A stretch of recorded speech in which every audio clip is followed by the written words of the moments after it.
2040 here, and apologies for being not consistent with the videos. I know I missed 2 days straight.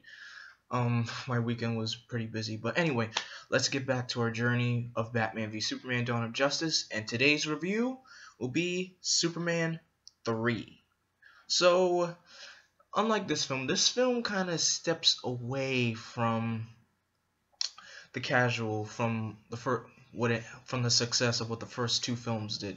This film has Richard Pryor as Gus, who is a computer genius, and the villain for this film is just a billionaire named Ross Wilson, if I'm right. Am I? Well, anyway.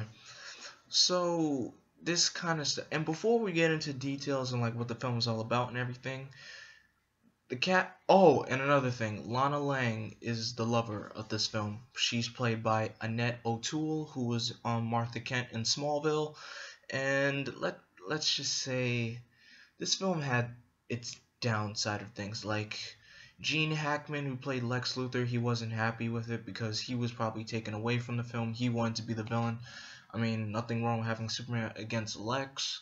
And Margaret Kidder was upset because she was pretty much absent for the whole film. She was only in the beginning and the ending of the movie. That was it. So, anyway, Gus is still looking for a job. He's been unemployed for 36 weeks without a job, and that's saying something. But anyway,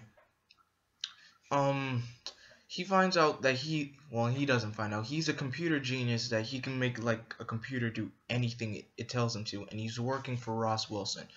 Now back with Clark, he leaves for Smallville for his high school reunion. Lois leaves for Bermuda, and you don't see her at all for the rest of the film.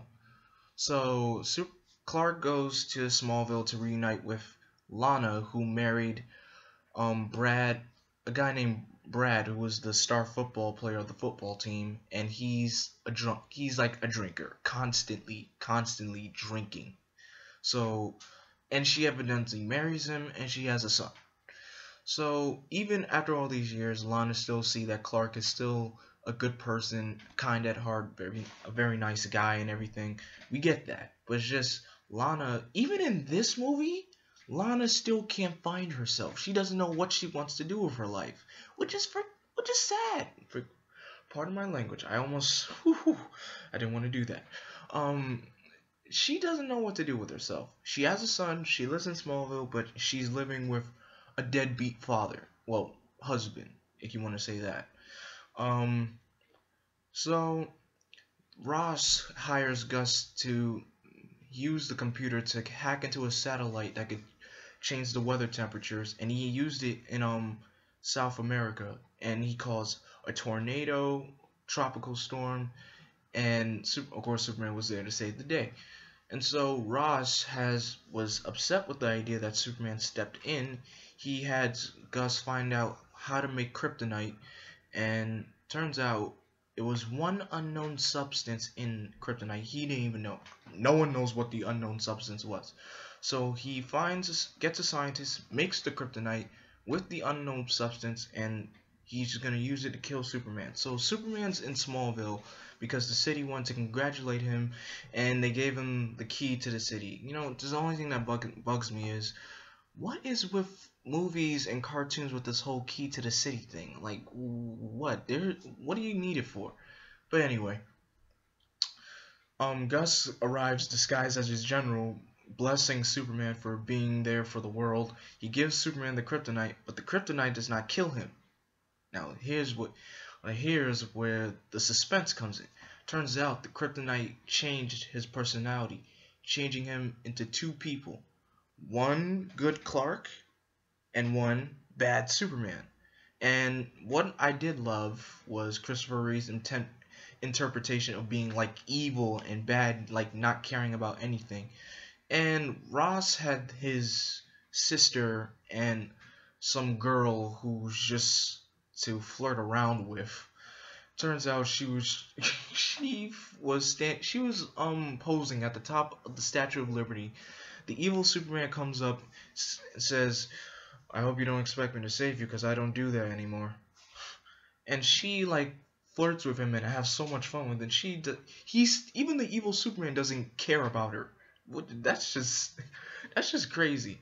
So anyway, Gus is tired of being second rate. He wants Ross to build him this supercomputer that will make you do anything you tell it to do. And so they built the computer in the Grand Canyon somewhere, and Clark was able to Clark fought his evil doppelganger, and that fight was very long. I know, but it was still a good fight to see. So the only way Clark was able to defeat him was just choking him. And so, with that being said, Superman went to fix the damage that the evil Superman has done, and went to find Ross and stop his evil plans for good. But with the computer created and ready, turns out the computer could find anyone's weak point, and turns out the computer was able to shoot him with a kryptonite beam, like a beam of kryptonite. Gus sees that Ross is using his weapon for evil, and Ross congratulates him, and he's gonna go down in history as the man who killed Superman. Gus doesn't like the idea, and he tries to shut it off, and then the computer just starts acting on its own. Like, it took Ross's younger sister and made her like its main controller.